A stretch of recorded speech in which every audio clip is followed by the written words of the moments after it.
today we will be solving the question number 9th and 10th or 9th, actually 10th and 11th of 10th and 11th questions, or 10th and 11th question of exercise 4.3. So these are the last two questions of exercise 4.3. So let's begin. तो क्या question है, express train है, express train 1 घंटा कम लेती है passenger train से, मतलब passenger train slow है और एक्सप्रेस ट्रेन फास्ट है। डिस्टेंस कितना ट्रैवल करेंगे, 132 किलोमीटर। ठीक है, ये तो वर्ड प्रॉब्लम है, मैसूर से बैंगलोर जा रही है वो ट्रेन। तो average speed of express train कितनी है, 11 kilometre per our more than that of passenger train. Passenger train से 11 किलोमीटर पर आवर ज़्यादा स्पीड से चलती है वो। तो मैंने पहले पिछली वीडियोस में बताया था कि ट्रेन वाले क्वेश्चंस आर वेरी इंपॉर्टेंट, क्योंकि ये वाले क्वेश्चंस बार बार रिपीट होते हैं एग्जाम में। Important, very very important questions are this. So solution start करते हैं। तो इन्होंने पहले ही बोल दिया एवरेज स्पीड दोनों ट्रेन की फाइंड करनी है। तो मैंने पहले बताया था प्लस करना हमेशा ईजी होता है, इसलिए let speed of passenger train, passenger train, passenger train की स्पीड क्या है, speed of passenger train is equal to, क्या स्पीड है, x kilometre per our.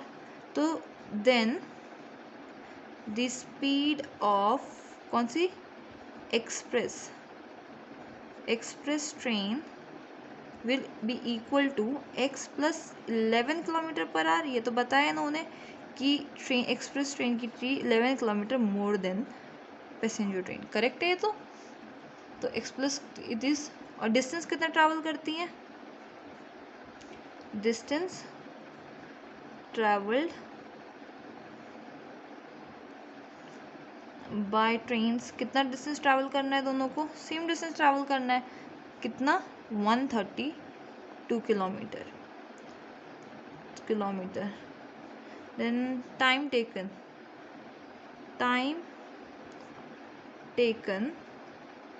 Bye passenger train, passenger train ने कितना टाइम लिया होगा, वही लास्ट एक्चुअली लास्ट वीडियो में हमने पढ़ा कि एक formula d is equal to distance by time is equal to speed, ये हमने पढ़ा था। और कैसे सॉल्व करते हैं ये भी सीखा था लास्ट वीडियो में, कि कौन सा नंबर बड़ा होता है छोटा होता है। अगर नहीं देखा है आपने तो प्लीज़ पहले जाके वो देखिए, ये ट्रेन वाले कॉन्सेप्ट शुड बी क्लियर। तो time taken by passenger train क्या होगी, speed is equal to distance by time.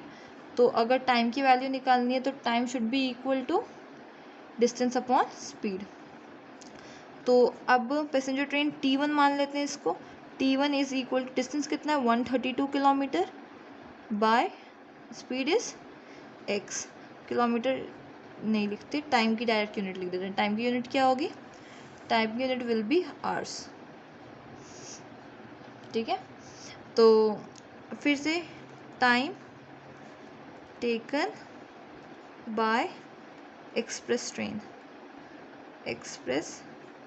Train कितना लेंगे, लेट इट बी T2, कितना टाइम होगा, 132 upon x plus 11, distance upon speed hours.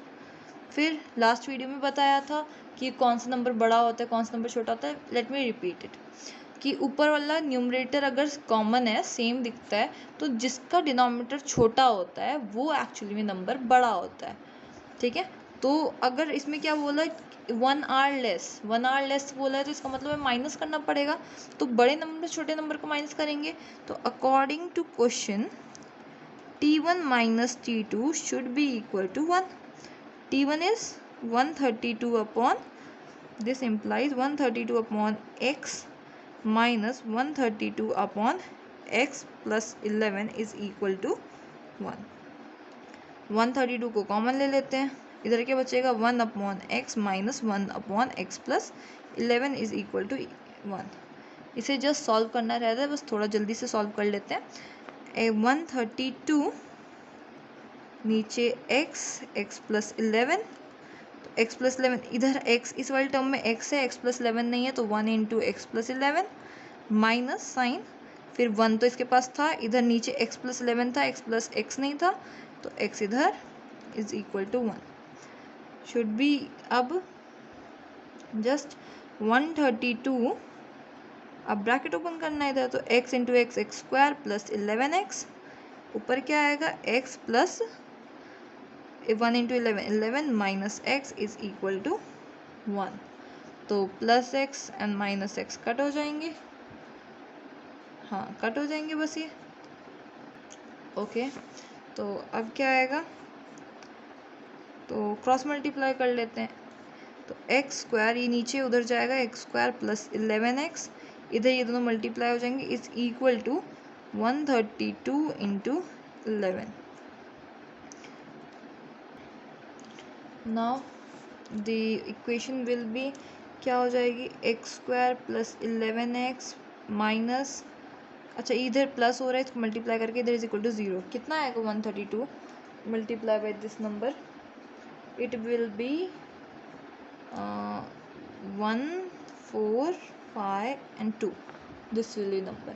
अब बस इसको सॉल्व करना है, कैसे भी जैसे भी आता है, तो किस मेथड से सॉल्व करें, प्राइम फैक्टराइजेशन और क्वाड्रेटिक सॉल्व करते हैं, quadratic is little bit easy.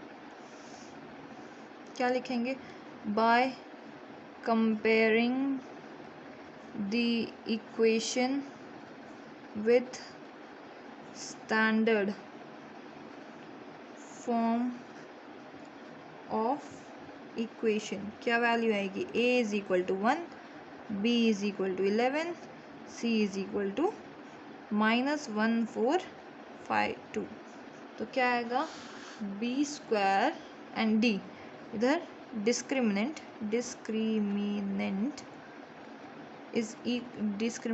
d will be equal to b square minus 4ac, तो b स्क्वायर क्या होगा, 11 square minus 4 a and c, 11 का square 121 minus minus plus and 4 multiply by 1 4 5 2 is equal to will be equal to 5808, which will be equal to, इन दोनों का सम करेंगे तो कितना आएगा, 9 8 plus 1 9 2 8 plus 1 9 and 5 9 2 9, d is equal to this। अब by quadratic, positive number है, 2 roots होंगे, by quadratic formula क्या पढ़ा हमने, quadratic formula, x is equal to minus b plus minus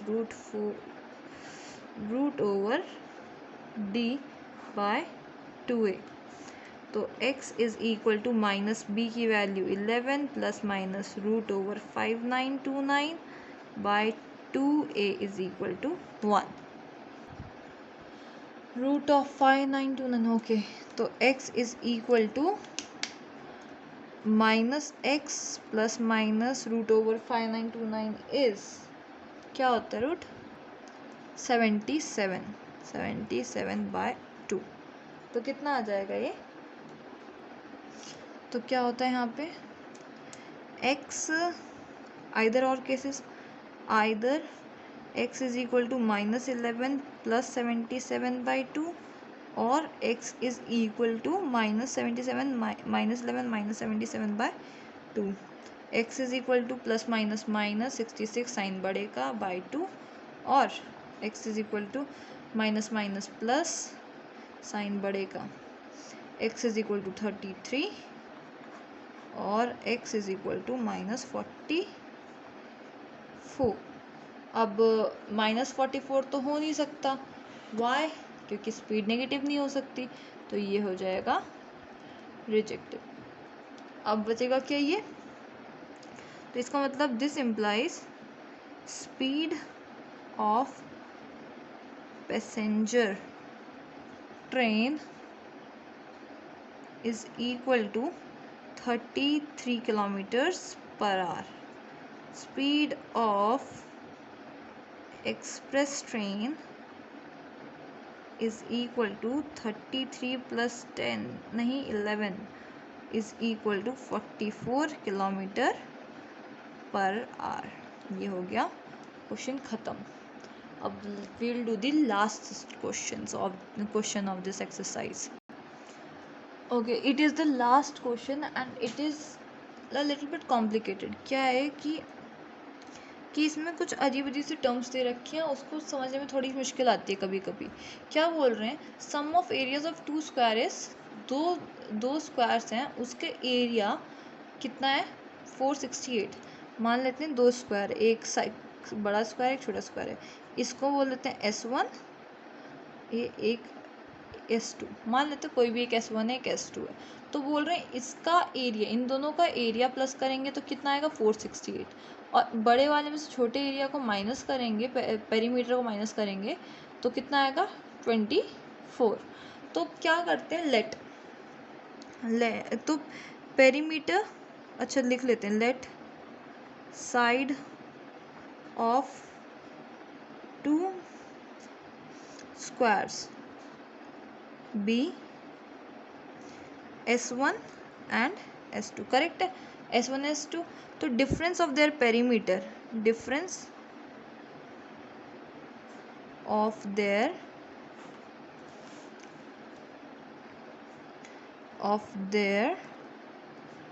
perimeter is equal to, कितना होगा पेरीमीटर का difference, क्या होगा 4S2 माइनस 4S1, यही पेरीमीटर्स होते हैं। 4S2 बड़े वाले में से छोटे वाले को पेरीमीटर माइनस करेंगे तो ये 4S2 माइनस 4S1, करेक्ट। और यही हमें दे रखा है, डिफरेंस ऑफ पेरीमीटर इज 24, कितना मीटर्स। तो बस इसको थोड़ा सॉल्व कर लेते हैं। 4 कॉमन हो जाएगा दोनों साइड से, 4S2 minus S1 is equal to 24, S2 minus S1 is equal to 24 by 4, S2 minus S1 is equal to 4 6 24, तो 6 मीटर्स, ठीक है, मीटर्स हैं सब। And don't forget the implies sign, अगर कहीं पे बीच में इज इक्वल टू आता है तो अगर उसी से रिलेटेड लिखते जा रहे हैं तो इम्प्लाइज लिखना ज़रूरी होता है। ओके, तो ये हो गया। तो लेट, अब देखो 100 साइड्स ले रखी थी तो x ले लेते हैं, x की टर्म में सॉल्व करना आसान रहता है। S1 S2 हम न्यू टर्म्स हैं, हम नहीं सॉल्व करते x और x terms, S1 S2 terms में। तो लेट, तो ये तो समझ में आता है ना हमें, अगर ये है तो अगर मैं बोलूँगी S2 is equal to 6 plus S1, ये तो सही है ना, S1 माइनस हो रहा है इस तरफ आके प्लस हो जाएगा, तो S2 तो हमारे बे बड़ा वाला है। Okay, let side of small square is equal to, small x square क्या था S1 is equal to x, ठीक है। Then side of big square is equal to, big square क्या होगी S2 की वैल्यू क्या थी 6 प्लस S1 थी, तो S1 की जगह क्या आ जाएगा x, बस S1 की जगह पे x लिखा है क्योंकि हमें x की टर्म्स में सॉल्व करने की आदत है। तो इसलिए देखो S1 की वैल्यू तो जस्ट x पुट कर दी और S2 की वैल्यू यहाँ से पुट कर दी हमने, x6 प्लस S1 की जगह x लिख दिया, S2 की जगह 6 प्लस x लिख दिया, कोई प्रॉब्लम नहीं है। ओके, तो अभी क्या बोला, अकॉर्डिंग टू क्वेश्चन क्या कह रहा है कि स्क्वायर ऑफ दोनों का, sum of areas of triangle squares, area का स्क्वायर, तो एरिया क्या होता है, area is equal to, area का फॉर्मूला तो स्क्वायर होता है ना, तो according to question 6 plus x का square plus x square is equal to कितना 468, इज इक्वल टू 468। अब बस इसे सॉल्व करना है, तो ये वाला किस फॉर्मूला से खुलेगा, a प्लस बी का whole square which is equal to a square plus 2ab plus b square, a square plus 2ab plus b square, अब ये x स्क्वायर तो x स्क्वायर है 468।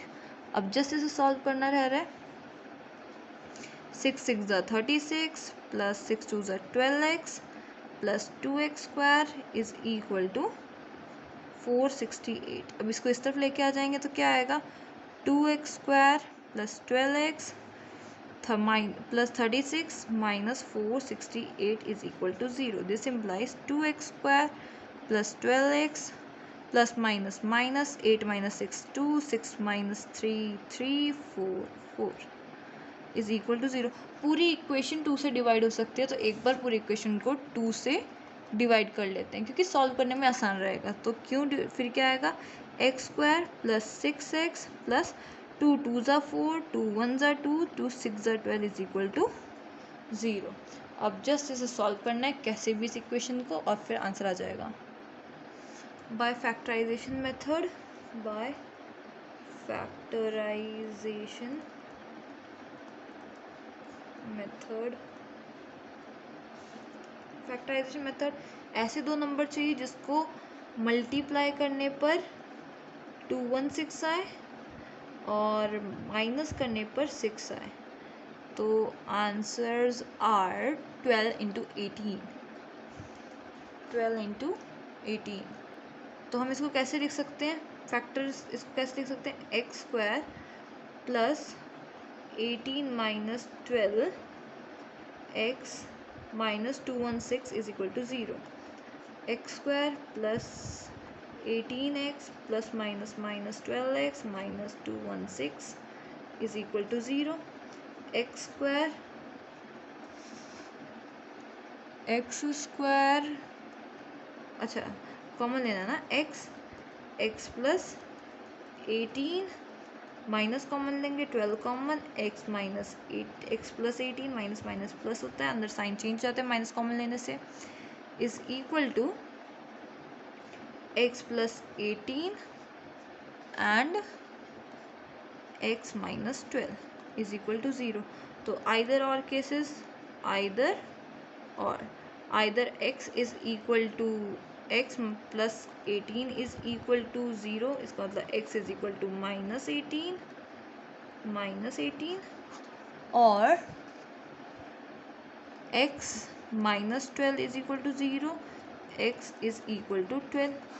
हम साइड से ले रहे हैं, फिर से लेंथ है तो लेंथ इस बार ये रिजेक्ट हो जाएगा क्योंकि ये नेगेटिव है। तो बचेगा क्या, x is equal to 12। This implies क्या कि length of LENGTH length of small yes length की जगह क्या लिखे, side of small square is equal to कितनी थी, x which is equal to 12 metres. और दूसरा क्या था, side of big square. Side of big square क्या है, साइड ऑफ बिग